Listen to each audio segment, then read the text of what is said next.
তোর চাকর যে আমরা, তুই পড়ে পড়ে ঘুমাবি আর আমাদের চোখে ঘুম আছে নাকি? আমরা রাত জেগে জেগে সিন্দুক খুলবো।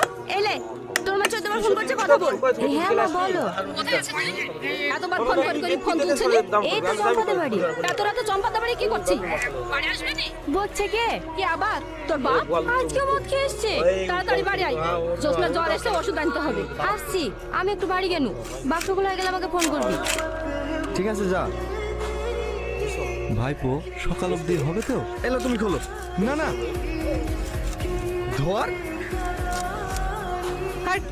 আমরা ফালতু খাচ্ছি, এতক্ষণ আমার মাথায় আসেনি। কাকার লেদে লেগে কেটে নিলেই তো হয়ে যায়। ধর বাক্স ধর, কাকার সাথে আমার বিশাল মিল, লিগে কেটে দেবে। এই সমর ওকে বুঝো রে বুঝো, নাহলে কিন্তু তোমাকে মেয়ের মাথা মাথা উঠে ফেলবো। আমি কি বুদ্ধিটা খারাপ দিন নাকি চাচা? খারাপই তো